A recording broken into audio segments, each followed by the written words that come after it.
Good morning, everyone. Good morning. It's the Daily AI Show, and it's our news show every Wednesday. The world and everyone around the world who's connected in any way to AI is sitting on pins and needles today because the markets and the world may change depending on how NVIDIA's earnings release comes out today. So we don't have news about that, but that's the backdrop. Everybody's nervous about whether NVIDIA will sink the markets or propel new investment and support the advances of AI that we're also interested in. There are many other things that have happened with the big models, and we have news from Perplexity and OpenAI. So we'll be talking about those things. Today is Wednesday, February 26th. You're listening to the Daily AI Show, and today with me I have Brian Maucere, Beth Lyons, Jyunmi Hatcher, and Karl Yeh. I'm Andy Halliday, and let's kick it off. Who's got the top news story here? I don't know about Anyone? top, but you mentioned NVIDIA, so at least I'll bring up that was one of my news stories. Not about what they're going to release for their earnings report, but there was news from yesterday talking about NVIDIA and Arc Institute, who we've heard about before, partnering on an AI model with the genetic code for all domains of life. It says the AI, this is from Mobile Health News, the AI neural network will aid biomolecular research by predicting protein function. We've certainly heard a lot about protein in AI, identifying novel molecules, assessing gene mutations, and generating biological sequences. So what's really cool about this is a new model called EVO2, EVO, and then the number 2. And it says it's going to be accessible to global developers on the NVIDIA's BioNeMo platform. And BioNeMo is like bio, capital Ni, capital MO, BioNeMo. It's kind of a cool name on there. They're dealing with RDA and RNA and DNA, excuse me. Let's see. It was, I love this quote. This is the last thing I want to bring in here. Burke, who is David Burke, who's Arc's chief technology officer, said, we know there's immense opportunity for exploration, but we don't know yet what we're going to discover. And I kind of love that, honestly, which is like, it's more like, oh, we have this new tool, we have this new toy, and man, are we going to dive in deep and do amazing things with it. But the exciting part is we don't know exactly what's going to happen when we turn on the lights. We don't know what we're going to see. We've just seen so much here in AI. Jimmy shared stories. We've seen so much in protein, RNA, DNA, all that stuff. So this is right in line with it. But hey, I feel bullish on it if NVIDIA is involved and is part of this. So I thought it was a really cool story, and at least it's on the same page as NVIDIA. I don't think this story alone is gonna sway the markets, but it's still really, really cool. No, but it's an indication that NVIDIA has a lot more of value to deliver to the AI marketplace than just the chips that they design. Yeah. So there's a huge concentration of not only market value, but just connection and direction that NVIDIA drives. And if NVIDIA falters on their earnings projections and their trajectory of growth, that really has an outsized effect on the markets and on the willingness of people who are investing their time, effort, and money in AI to believe in the future being driven by AI investment rather than by other factors. So we're all connected to NVIDIA somehow, even if you don't own shares in that company. Yeah, for sure. I just want to jump in there. We've been seeing this every single quarter, right? Everybody is essentially NVIDIA's every quarter. We've seen everyone always like, hey, what's NVIDIA going to do? What's NVIDIA going to do? And I know the last, I think quarter number 2 or 3, it was so super exciting when they split their stock because, I'm a long-time NVIDIA investor, and I was in it for the video games for the longest time, but it was exciting. But I think, isn't it a little bit precarious that an entire industry and entire markets are based on one company potentially? And absolutely, Carl. Right? Yeah, that's a great term for it. It's a precarious situation. And isn't it also funny that essentially everyone bows and genuflex at the altar of Jensen. It doesn't matter what model you have. It doesn't matter who you are. Everybody, even Elon Musk, has to genuflect at the altar of Jensen, because if you don't have their chips, what do you have? So I thought that was also funny too. Yeah, you don't really hear negative things about Jensen Huang, right? Like you don't, like he seems to have the respect. I don't know for sure, but he seems to have the respect of the community at large. I don't know if that's because of his lengthy tenure, how long he's been involved. I think it's 30 plus years or something like that with NVIDIA. He obviously is very intelligent. I've watched several interviews like you guys have with him, and he always speaks eloquently. He always speaks at a level that you can understand. I don't ever feel like he's talking over my head, but at the same time, I always feel like I'm learning something when I'm listening to him. And I don't think I think that there's a lot to that, Carl, like you're saying. Yes, also the NVIDIA side of it, but he generally seems like, he's been now in the public eye for well over a year, 2+ years. And obviously before that, but I'm just talking about the Gen AI era, if you will, post late 2022. And I don't hear negative stories about him like you might about other founders, leaders, the Mark Zuckerbergs, et cetera. So I don't know if that's an indicator that maybe I'm not reading the right stuff or whatever, but I don't see it out there. So it's really interesting that he seems to have the respect of people, or it's that he's holding the keys to the castle and they have no choice. So the one thing that the image that keeps coming to mind, or the video clip comes to mind, is, I don't know if you all remember the Soup Nazi, Jerry Seinfeld, right? Soup Nazi. No soup for you. No chips for you. You say anything bad. Where are you going to get your chips? AMD? Intel? Like, you're not going to get any of those. So, we're taking a humorous look at it, but you're right, Carl. That's a single point of failure. I know TSMC built a plant in Arizona, and that's going to help more about the actual chip manufacturing. But when it comes to design and implementation, that's all NVIDIA, right? Yeah. So I think there is a burden on Google and Amazon to fulfill the more of that need. The real single point of failure is Taiwan Semiconductor, and because Taiwan is where NVIDIA chips are built. And if Taiwan were to be blockaded by China in the maelstrom of geopolitical things that are happening with the new US administration, that would really torpedo a lot of what's happening in the markets today. Yeah, but isn't part of the Arizona campus online now with TSMC? I don't mean to say that is some type of thing. It's a tiny fraction.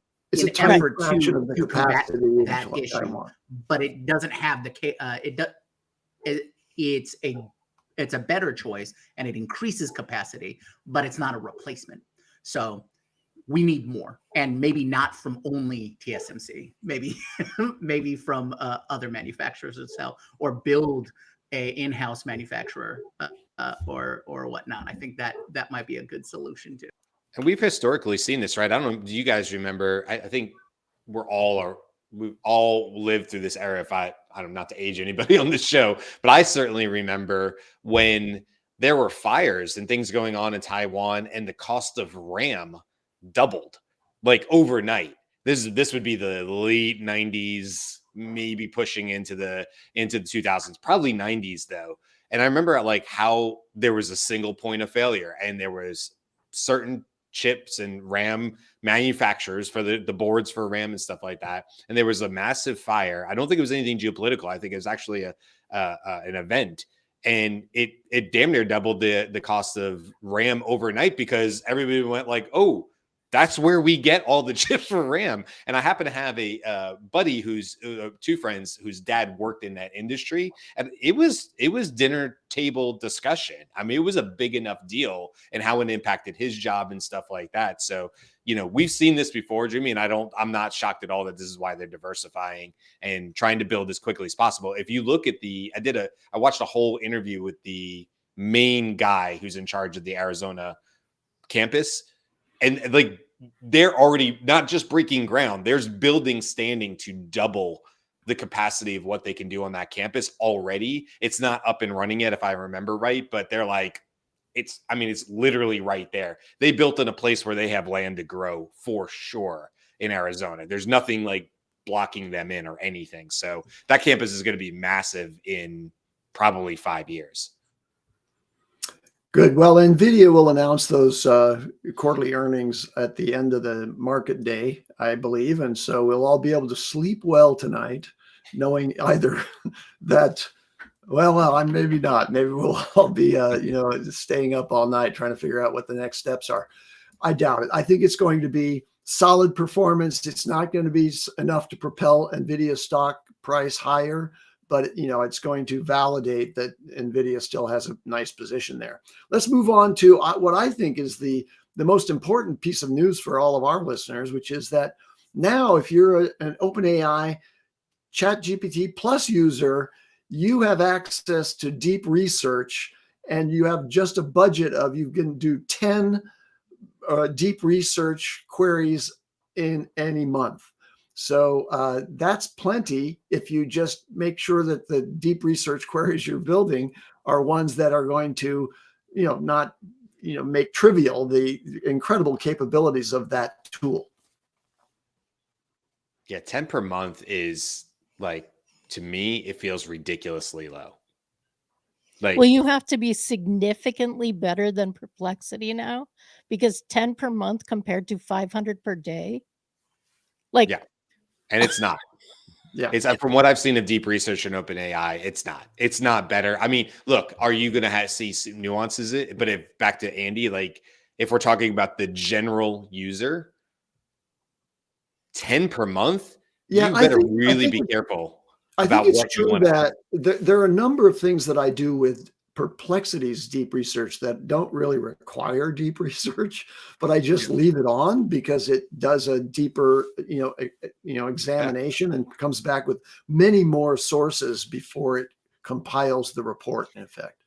But if I recall correctly, people with more nuanced understandings of what the PhD level research ought to look like Ethan Mollick, he does rank OpenAI's deep research well above what Perplexity is doing. Now, for the typical user, I don't think you're going to see much of a difference. But if you're really in academia or you're doing scientific research, then I think that you'll enjoy at very low cost 10 such PhD level research projects that would normally take a research assistant many weeks to compile, and that's going to happen in OpenAI now in minutes.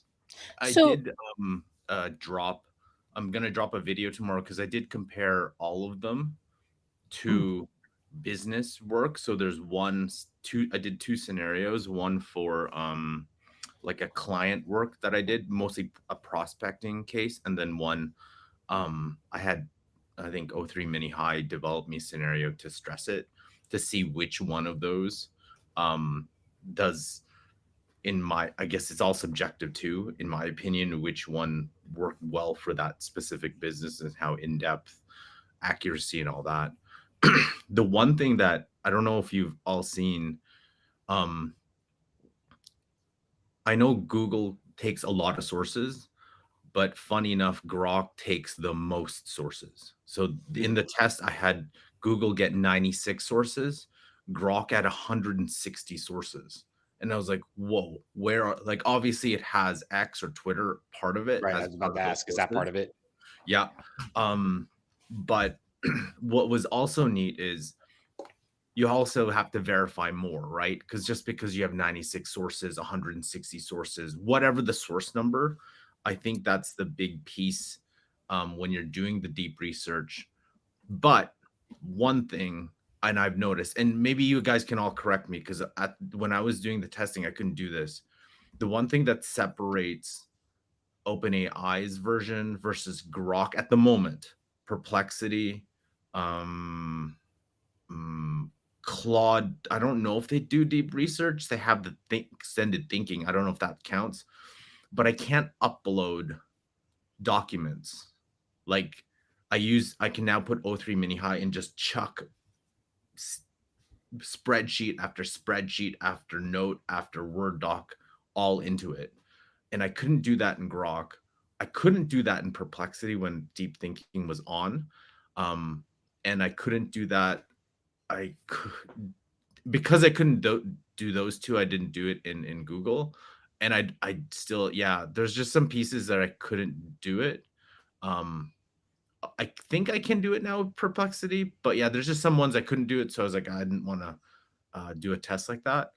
But that was the big, if you were going to use deep research, do not sleep on its ability to analyze lots and lots of documents in a really good way. Because even Noah Brown, who is the head researcher at OpenAI, I think we all knew this, but confirmed it is O3 that you're using deep research. So I saw there's some times when I just press deep research. I don't want it to actually research and just go into full try to use it as O3 mini high to see how good it is. You could also try that if you're a Plus user, use your 10 to just have a full conversation with deep research because it is O3, but highly recommend you use it for analysis. One thing, just the last thing to note, we were working with police department here, and the one thing that we recommended, and they were really excited to try, is financial crimes. A lot of the time you don't have to actually investigate like companies. There's a lot of financial data that people have to comb through, and at sometimes you don't have the expertise in-house to actually go through it. You do have financial crime investigators, but there's only so many of them, and they're limited to being human as well, having to analyze data. This thing can analyze, we all know, can analyze ungodly amounts of data very quickly. And I think like that's a really cool use case. But reverse that, think about all the things that businesses can do by analyzing that data. That alone, even using your entire 10 just to have data analysis and spit out reports for you, it should 10x, 20x businesses whose OKRs every quarter is to produce stupid reports. Yeah, I think you have a good point too, Carl, which is know your use case, know exactly what great looks like or should look like, because there was a human side to that was doing it first. Certainly fine to play with, but to your point, if you really want to maximize those 10, the first thing you really should be doing is probably using like 4.0 or other available models to deeply understand. I would even go as far as like go find a couple of blogs about deep research, see what they're saying, pull them into the conversation before you use deep research, and really try to get a good understanding of what a great prompt would look like to do the thing you're looking for it to do. What I wouldn't do with 10 a month, because you don't have it, is you can't go in there and just mess around. I mean, you'll be out of them, and then you'll be the next month. So it's not a super efficient way to do it, but that's okay. You can use the other models to get very, very good at the types of prompting you should be using. And we saw this when they put out deep research, which was to say, don't be overly complicated. Say exactly what it is you're looking for. You don't need to give it chain of thought thinking. It already does that very well from a basic sentence. So these are the kind of things I would recommend people do. If you really want to get the most of it, if you want to play around, but if you want to get the most of it, I would be doing as much prep work, use Perplexity, use whatever you have available to you to try to really dial in that prompt before you test it out, just so you can try to get the most value out of that very first one and you don't feel like you're missing it. There's going to be adjustments, obviously, and a learning curve, but to curb that a little bit, I would say that's one of the best ways to go about it. I feel like Perplexity has sort of gotten us perhaps into a bad habit in this context, because Perplexity has been doing, let's say, shallow research as its regular or medium research as its regular interface. How many of us actually go and read every source for every query that we do? I think we're not in that. And I'm a little concerned and very concerned with Grok, because of the research that I did. I asked it to do research for me, is that there's like $300 bills on the stack, and then the rest is like ones, right? So like I get a response. I asked Grok like what people were thinking about 3.7 to prep for yesterday's show, and it gave me some really interesting things. And I clicked on their profiles, and they have 376 followers. Right? Yeah. Like, what? Why is Matt Schumer not in this list? Why is Ethan Mollick not on this list? Like, I think we just need to have a sense of where the data is coming from. And so lots of conversations here, but just like, okay, have we been lulled into thinking that the summary is enough and we're no longer paying attention to what is being summarized? And that's why I recommend, if you have, you use any of these tools, actually use it to verify its own sources. So I actually, in the things like, hey, okay, I have this prompt that I use, something to just make sure, like, hey, what I noticed is when I used that prompt on all of them, Perplexity had the best response because it had verified sources, unverified sources, ambiguous sources, and it broke it down like that. And then it showed you what sources it pulled, and it pulled all of them still. Grok and OpenAI aren't bad in checking itself. But the thing is, though, I think the amount of work, things that you saved, and all you have to do is verify the sources is a pretty big deal. Now, if you upload all that stuff, even better, because then the sources are just your sources versus not deep research. Just to clarify, Claude cannot access internet, right? Can't do on, just for now. I think there's a bunch of rumors that, but through Perplexity. Through Perplexity can, yeah. In Claude.ai, no. Okay. Yeah. It's and I think there's still some that's not really the news for today, but I think there is still some competitive advantage to the way they're doing that. But it is a limiting factor because I can't just do the same stuff and test Claude side by side because I use so much of internet research and the types of solutions I build. But once you go past and you're doing deep research on, I don't know, pick a topic that doesn't care if there's new research on it since 2023, 2024, Claude should just easily be as good. But there's a lot to be said for pulling in good research. I also want to do one quick clarification, Andy, before you maybe move on. Didn't we say Claude? Didn't we say Carl? That one major difference with deep research in Pro, and I'm curious, I don't know the answer to this, was that it was adjusting during its research phase to sort of dynamically map out where it was going to go next based on the last level of research. And we made a distinction in that show when you gave a demo of that, saying that is not what Gemini appears to be doing. That is not what Perplexity does. That they think through it. They give you a chain of thought. They, meaning the models, use a chain of thought reasoning. And they go, this is what I think I need to do to solve this problem. And then they're like, I got this information. Now I can move on.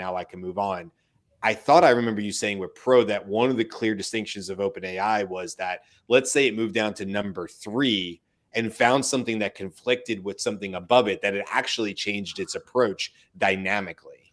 Does that sound right? It does have that. It has that adaptive capability. That's correct. And are they the only ones that have that to our knowledge?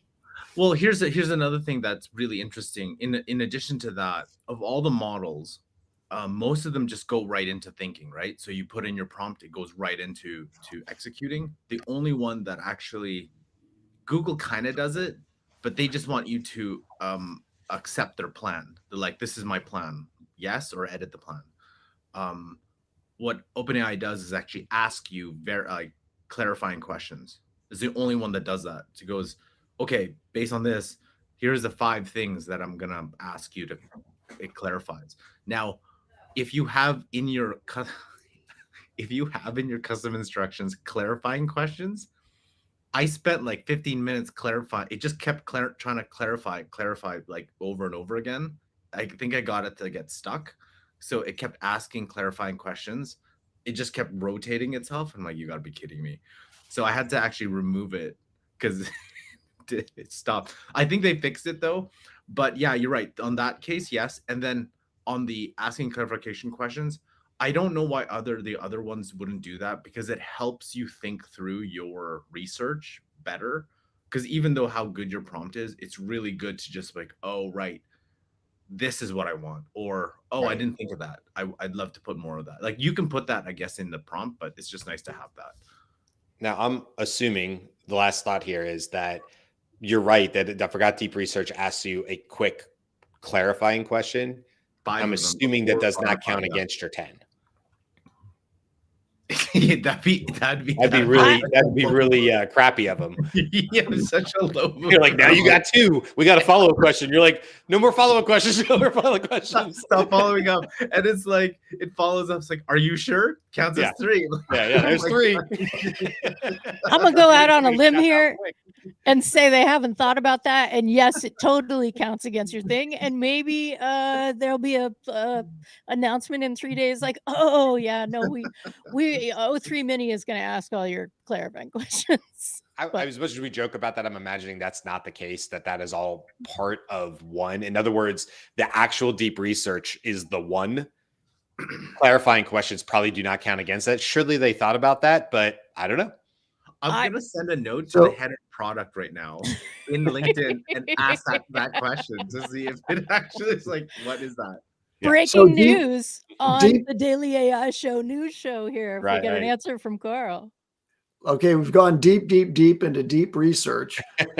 Let's remember that deep research is a combination of the reasoning skills, whether applied in advance of the collection of the relevant sources, or as we know that the OpenAI deep research thing can do, it can in midstream stop, reconsider, adapt, and chase after news sources. Well, Perplexity, shifting over to Perplexity News, Perplexity has opened up a wait list for Comet, which is a browser for agentic search by Perplexity.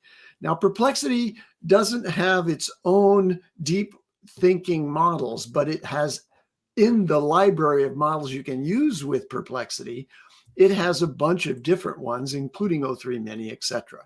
And DeepSeek R1 in their own version of that that's not connected to China, right? Because it's open source. They built it that way. So this announcement and opening of a wait list for an agentic search browser is really in line with what we've been discussing here, because now what you've got is you've got reasoning models that can think through these things, and you have a browser that has some agentic capabilities. We don't know what they are yet, but what that implies to me is this idea that it's going to be deeply thinking about what to look at next in order to solve the problem or the research project that you've given it. So Comet, and then also just another bit of Perplexity news is they've mounted a post-trained DeepSeek R1 model that removes all of the Chinese censorship stuff.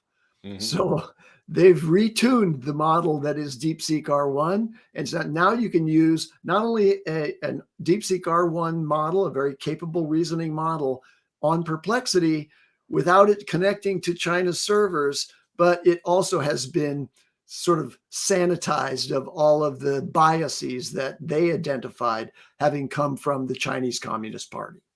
And the model is 1776. So just 1776. Going right at it. Yep. Just call it freedom, why don't you? Or America. America would be the name for that. Just apostrophe America. I do real quick on the comment thing.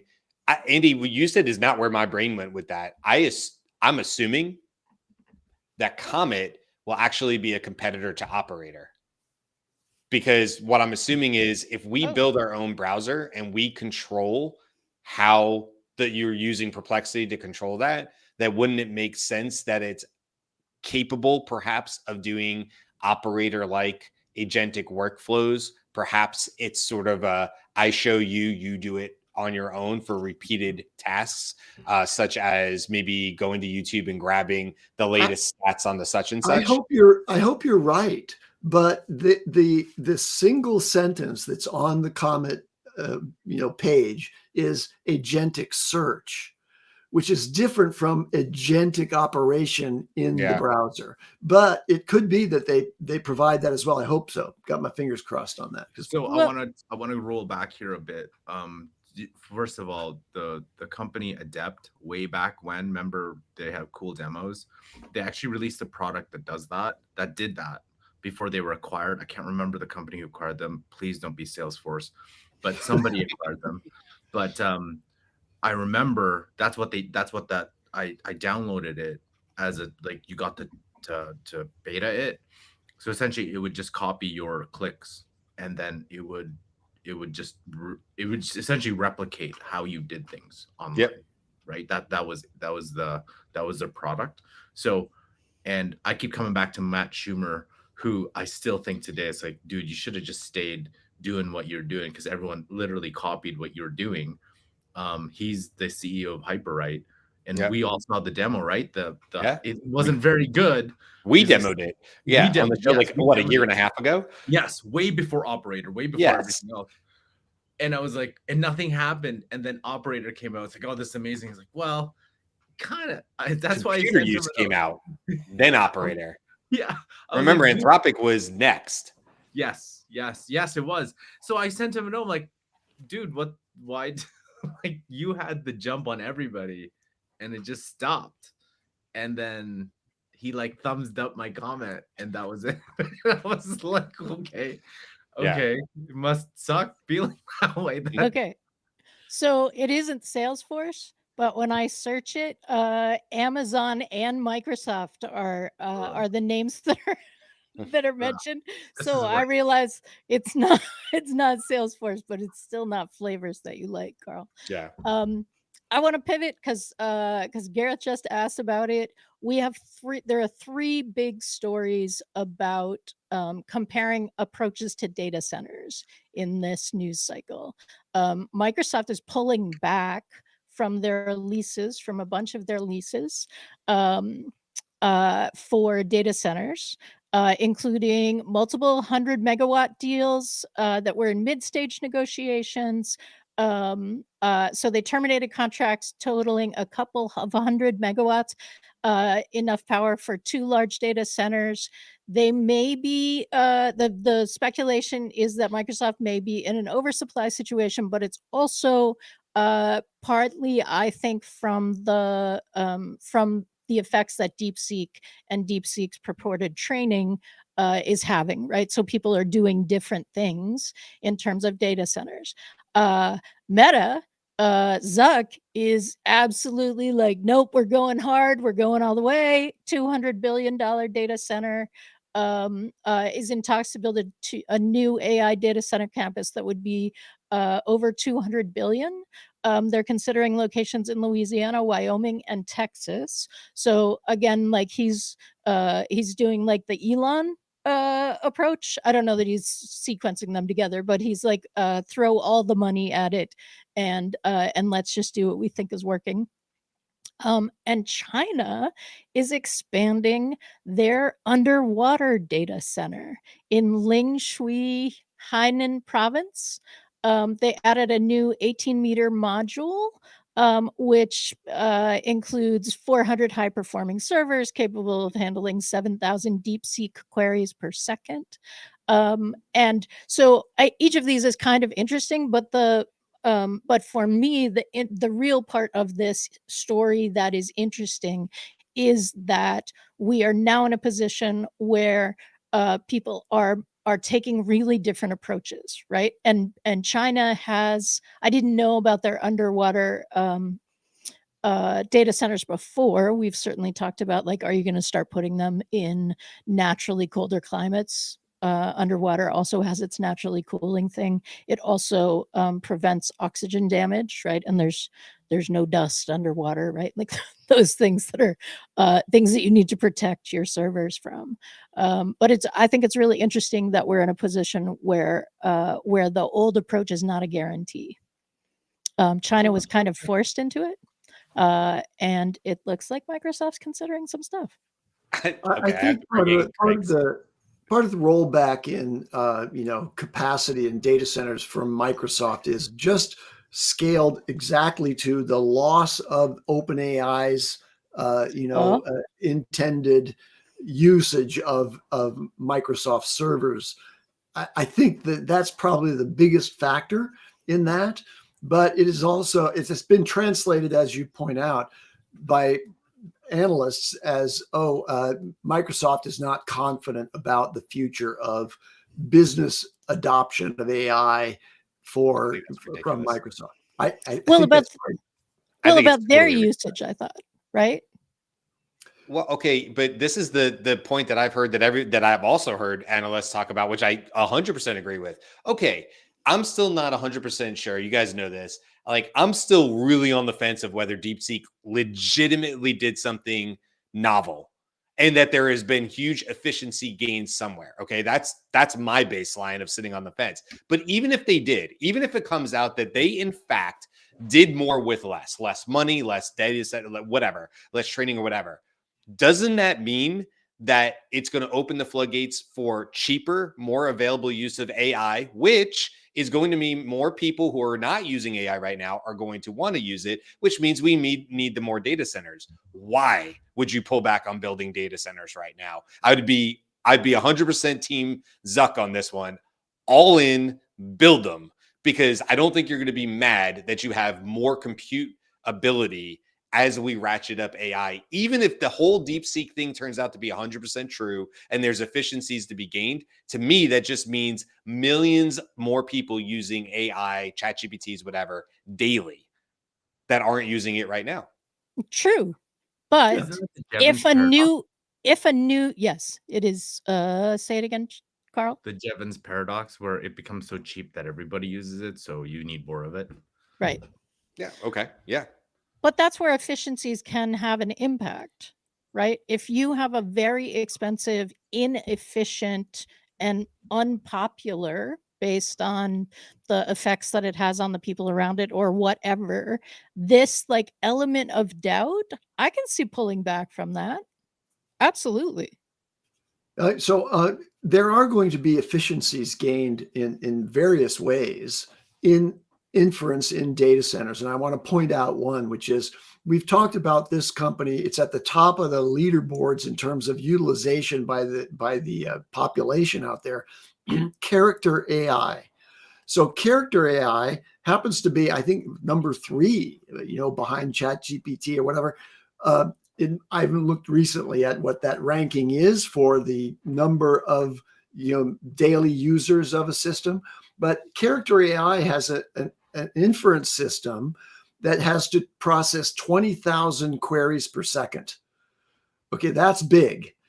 And what they've built is a new and more efficient way of doing that. And there's a thing called KV cache, which is used in the inference process. And Cisco, I'm talking to you now because I know you're interested in these technical deep dives here.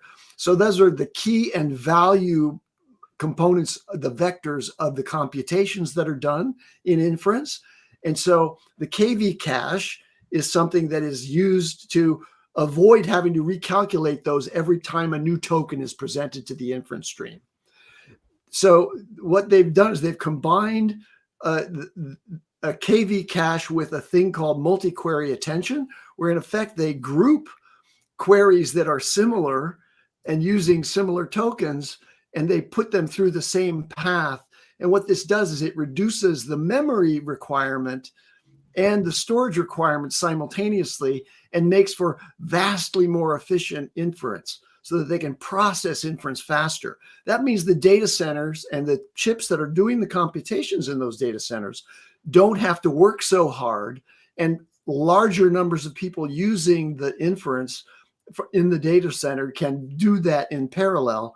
And so that delivers efficiencies that reduce the number of GPUs and all of the things that are worrisome to people like NVIDIA and the analysts and investors who follow them.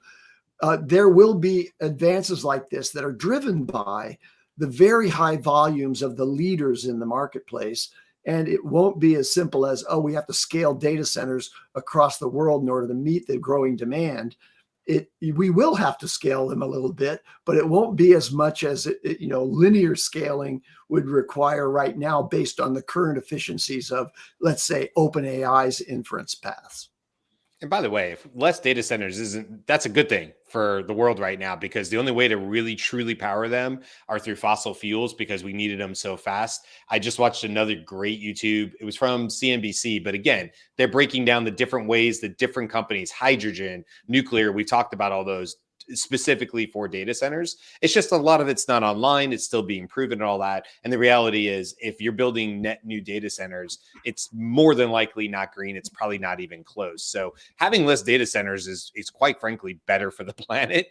Power is still a scarce resource. So, ultimately, I think it's better. I do want to catch up really quick before we get into other news stories, because we have our folks in the chat are awesome. So Greg had brought up too. He said, didn't Google do the underwater thing, or was it a Microsoft? I thought it was Microsoft, but you might be right, Gareth, that it was Google. One of them, though, definitely had, I mean, this is going back years, had the whole idea of data centers in the water. I don't know where that project ultimately ended up, but I remember the same thing, is that they didn't continue on with it for whatever reason. They look like massive, like bigger versions of 50-gallon drums is what I remember. And they were just off the shore, 30 feet down or whatever they were. And then Greg obviously said, what we really need is, the ticket really is data centers in space, which is a throwback to one of our earlier conversations in this show, talking about pie in the sky ideas and just build data centers in space. And then we found out that was like sort of maybe kind of a real thing. And then I just want to bring in one last one in here. Jude, who was talking about a bunch of like doing, the sea and deep seek and all that. And then out of nowhere, Jude goes, also Space Ghost. And so thank you, Jude, for the huge trip down memory lane, thinking about Space Ghost, for anybody who remembers that cartoon and doing the interview series of Space Ghost. So, either Johnny Bravo or Space Ghost, I think, need to be the AI avatar equivalents on this show. So just wanted to bring in some people, because there's awesome conversations going on in our chat. We love you guys, and thanks for the input into today's show for sure. All right, I got a few more, Andy. I know other people do too. I can have a couple quick ones too. Yeah, jump in. Jyunmi, have you got a news item? I do. I have 3 that are weaved together. So join me on this AI and science journey, and perhaps you too can make the logical jumps I did. All right. So first of all, we have, coming out of the University of Copenhagen, AI unlocks the emotional language of animals. So the university did a study and used machine learning and trained a machine learning to decode emotions of 7 different ungulate species. So what's an ungulate species? We're talking about cows, pigs, any hooved animal, really, right? And so it was able to analyze the acoustic patterns of their vocalizations and achieved an accuracy rating of 89.49%. That's pretty high in my eyes, right? Yeah, so that's some false high precision accuracy. Right. High accuracy. And the big takeaway for me is it can be used as they've identified universal acoustic patterns.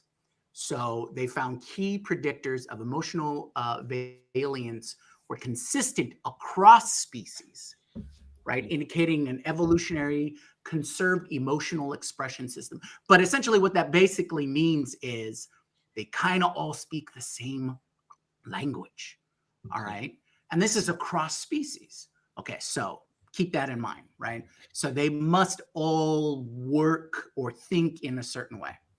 Okay, now we'll move on. That alone is awesome. I mean, I'm sure every vet would want, every animal husbandry vet would want to just be able to go look on their phone and be like, they're in distress, or they're feeling down a little bit. Okay, let's give them a treat or something like that. Andy, I'm sure you might have some use for a device. It's not surprising at all to me, Jyunmi. We live with horses here and have for 25 years, and they have vocalizations that are clearly emotionally based. Like we know what they're saying, at least on the scale of what their emotional state is.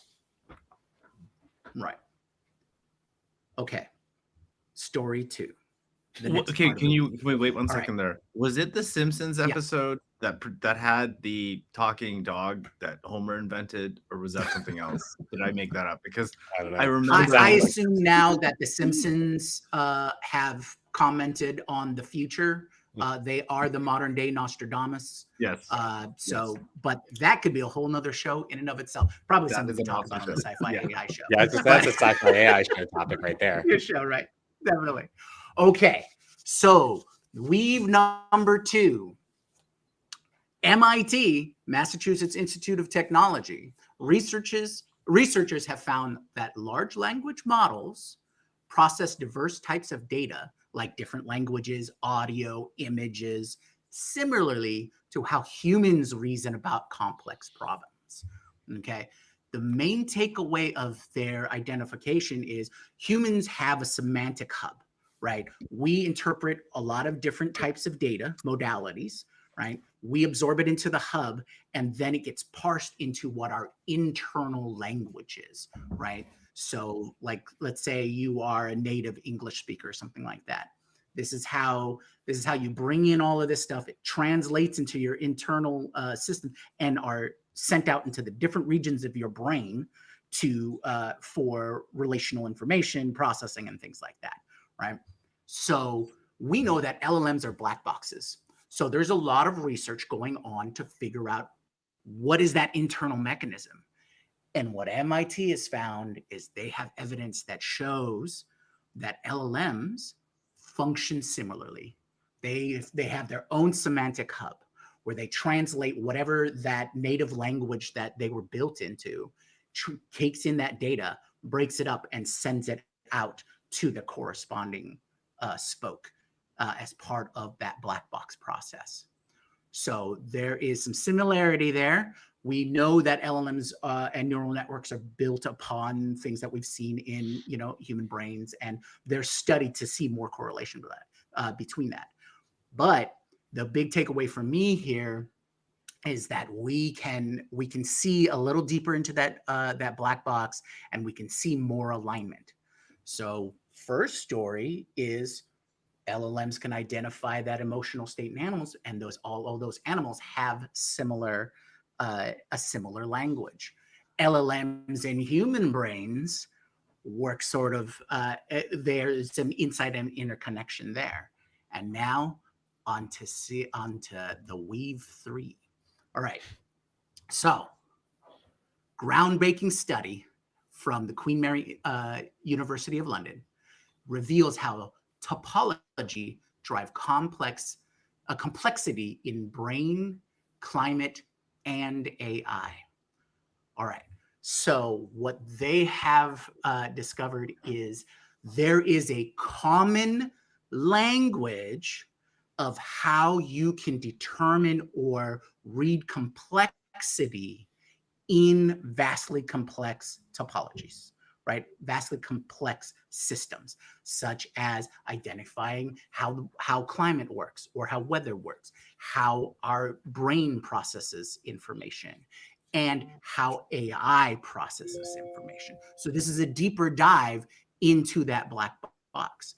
So if there's a commonality in the language of emotional intelligence in animals of similar species, and we see a correlation between the processes of how AI functions similar to the human brain, and now we have a common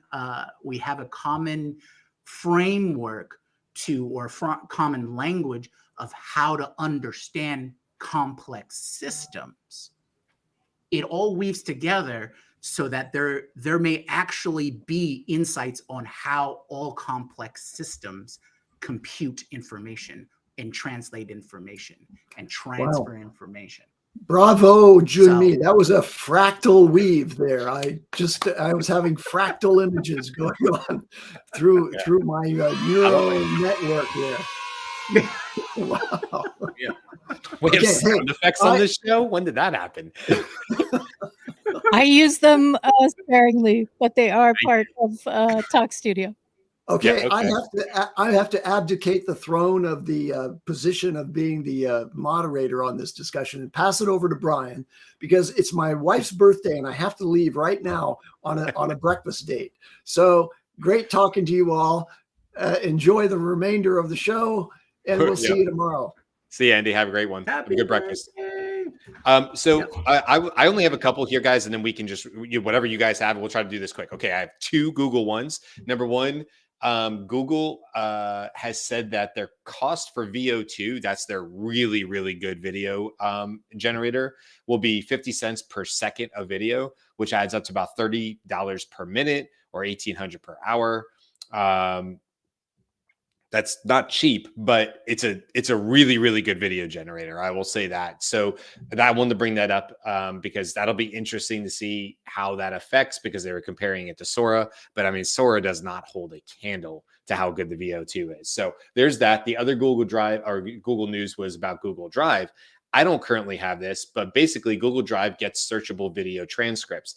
Kind of AI, I guess. But basically, here's the rub on this one, because I went both into the Daily AI Show Google Drive as well as my own personal one, and I didn't see anything in there. But basically, as you would assume, well, once you think about this, it has to have captions. So if it has captions, it'll create a transcript for you. I mean, there's a lot of value to that, but this is the first stepping stone for me towards not only being able to search your Google Drive or your business Google Drive, because we use it at scaled as well, but being able to search within videos. You can imagine very quickly if we had all of our daily AI shows in a Google Drive and they all had transcripts, in the near future, we should be able to do a simple search query that says, when did we talk about whatever? And I'll pivot to talk about my next one, which is about Sakana. When did we talk about Sakana? And it's like February 26th. You also talked about them in one. Which clip do you want to see? And it just goes and searches that vast data set of transcripts, timestamp transcripts, and brings back perfect video clips. We kind of see this already on YouTube, so it does not shock. It's not shocking to see Google do this with Google Drive, but man, am I here for it, because I think that's really going to help businesses who rely on Google Drive. And if you're like me or the businesses I work for, it's not organized. And so having really advanced searches that can go and dig through the mess is going to be really, really important. Obviously, having it organized first would be great. Now here's a say it ain't so Sakana story. Can I just comment on? Can I comment on that? I want to comment on that. It's more of a rant, because Google's did it right. You know what Microsoft doesn't do right? That like Copilot should do that. None of this other crap that Copilot does. Why doesn't Copilot do that? Because it's garbage. Okay, continue. Yeah. Okay. So my Sakana story is, now, if you guys remember, Sakana is a company that I think we all kind of collectively talk well about, because they do some really cool stuff. They're the company that's out of Japan. We've done whole shows about some of their research papers. They always are innovating. Well, Sakana walks back claims that AI can dramatically speed up model training. So Sakana AI came out with this new idea, this model training. The only problem is it didn't work. Users on X quickly discovered the Sakana system actually resulted in worse than average model training performance. According to one user, Sakana's AI resulted in a 3x slowdown, not a speed up. What went wrong? This is from TechCrunch, by the way. A bug in the code, according to a post by Lucas Bayer, a member of the technical staff at OpenAI. The original code was wrong. Blah, blah, blah. It goes on. And then it says at the bottom here, this is from, I think, from Sakana. We have since made the evaluation and runtime profile harness more robust to eliminate many such loopholes. The company wrote, we're in the process of revising our paper and our results to reflect and discuss the effects. We deeply apologize for an oversight. To our readers, we will provide a revision of this work soon and to discuss our learnings. And then the TechCrunch author said, props to Sakana for owning up to the mistake. But the episode is a good reminder that if claims sound to be too good to true, especially in AI, it probably is. So look, I'm kind of like, I want to kind of do all the things, and like, I just like their company. I like the stuff that they put out. I like their research, but I kind of agree with this author, which is Kyle Wiggers, who's the author of this TechCrunch article. At least they owned up to it, and they weren't like, not us. It was, our stuff is still great. It was like, no, there was a problem, and we're going to fix it. And we're really sorry about it. Moving on. And I would much rather see that from a company. It just makes me respect them more. I mean, people are going to mess up, companies are going to mess up, but I'm going to respect you a whole lot more if you own up to it and just move on instead of trying to bury it or something. And then I think that I had one more, and it was about Poe, but we're almost out of time. So let me jump over to you guys. Beth, Carl, Jimmy, do you guys have any sort of rapid fire news stories that we want to get into this show? So there's noise happening in my background. I'm sorry if you can hear that, Nope. but go to Claude 3.7 and ask it to count how many R's are in strawberry. It is an Easter egg. You're welcome. That's my thing. I'm going to do that. Carl, any other last stories? University of California, Santa Barbara is basically doing research that may lead to programmable matter or living metal. I'll leave it at that. I mean, another story to dig into for sure. Okay, we'll wrap it up there, guys. We talked about a lot on this show. Talked about a lot of different stories. Thanks to Andy for kicking this all off for us. Hopefully you guys got something out of it. We always enjoy doing the show once a week to try to catch up on all the latest AI news. Don't forget, though, we have shows coming up the rest of the week. Even if this is the only time you've ever seen our faces before, believe it or not, this is episode 408 today. So we've been doing this for a while. So we do this live every day at 10 a.m. Eastern. Come hang out with us. Not only us, come hang out with all the amazing people in our chat on YouTube who are effectively the other co-hosts, the other parts of the show, and are just an integral part of it. Tomorrow, we're going to be talking about Microsoft's mind-blowing quantum discovery. We talked about that a little bit last week, but we really wanted to give that its own space and really dive into why that's such a big deal. And a lot of times quantum computing and doesn't always necessarily get associated with AI, but there's a lot of connectors there about what an improvement in quantum computing could mean to AI and vice versa. So we're going to be talking all about that tomorrow. Friday, we're doing a tool review. If you haven't heard of the company N8N, and I'm saying that very slow for Beth, that's the capital letter N, the number 8, and the capital or then N, lowercase N's. I messed it up anyway, Beth. This gets messed up in our transcript. That's why I'm saying it slow. N8N. It's like a Maker Zapier, but it's a little bit different. A lot of us have been playing. I know Carl's been playing in there. I've been building in there. And so we're going to give you our tool review of what we think is kind of cool about it, why we would perhaps be in that particular workflow builder over a Maker Zapier. That's all coming up on Friday. So if you're interested about that, if you've never heard about that company, we're going to hit that on Friday. Last thing I'll say is thank you to all our folks in the chat. As always, don't forget to like and subscribe if you like what we're doing here. Like I said, we're here Monday through Friday. Come hang out with us. You can always go to the website as well, thedailyAIshow.com, where you can find more information about the show. But crucially, you can also sign up for our free newsletter that goes out every week. We're not at 40 yet, but we're almost at issue number 40. So we've been doing this almost a year. I started it last summer, I believe. So come hang out and subscribe for that if you want more amazing content from our crew that we're not able to get into the show. That's it. Got it done under an hour. Everybody have a great day. And we will see you tomorrow to talk about Microsoft's quantum breakthrough. Until then. Aloha.